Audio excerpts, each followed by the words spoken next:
100 Days of Horror. The Rwandan Genocide. On April 6, 1994, the skies over Kigali, Rwanda, were pierced by a sudden explosion. A plane carrying President Juvenal Habyarimana was shot down, crashing into the earth, and with it, a fragile peace. What followed was one of the darkest, bloodiest 100 days in human history. In less than 3 months, over 800,000 Rwandans were murdered in a campaign of genocidal terror.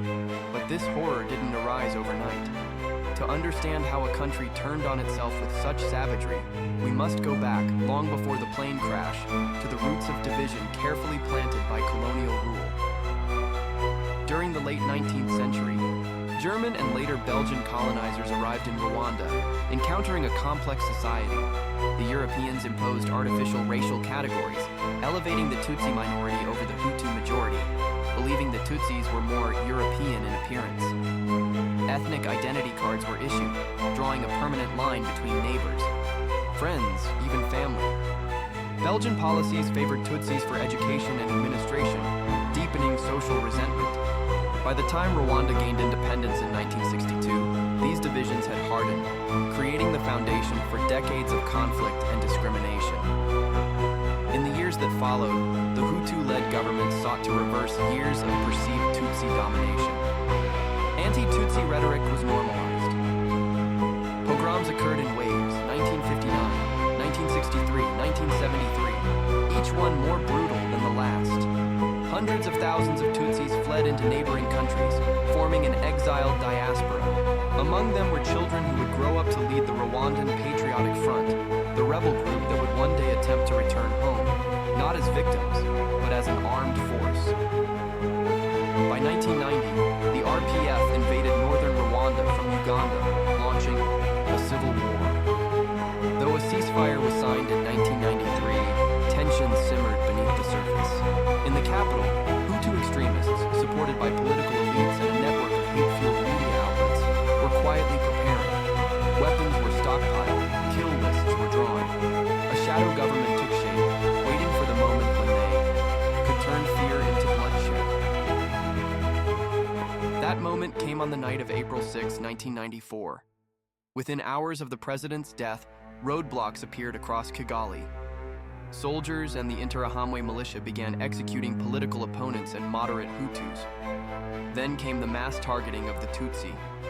Entire families were dragged from homes, hacked to death with machetes. Churches, once sanctuaries, became slaughterhouses. The genocide was not spontaneous, it was methodical. Civilians were ordered to kill their neighbors. Teachers killed students. Doctors refused care. Children witnessed horrors that would scar them forever.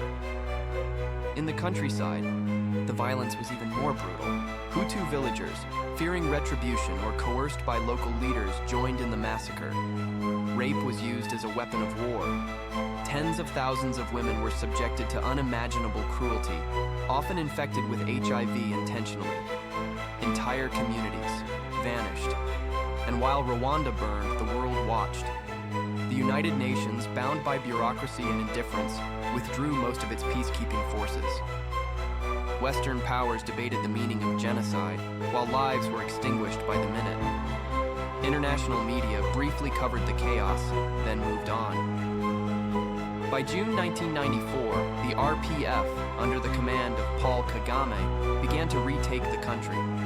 As they advanced, the genocide began to falter, but not before staggering loss. When Kigali fell to the RPF in July, the genocide officially ended. But new suffering emerged.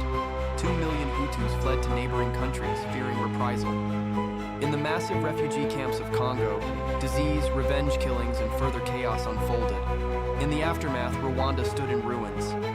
Families were shattered. Orphans wandered roads littered with corpses. The international community expressed regret, but it was too late. Rwanda had to heal itself. In the years that followed, traditional Gacaca courts were established to process the massive number of genocide cases. Justice was sought, if imperfectly. Survivors struggled to rebuild. Perpetrators returned from prison.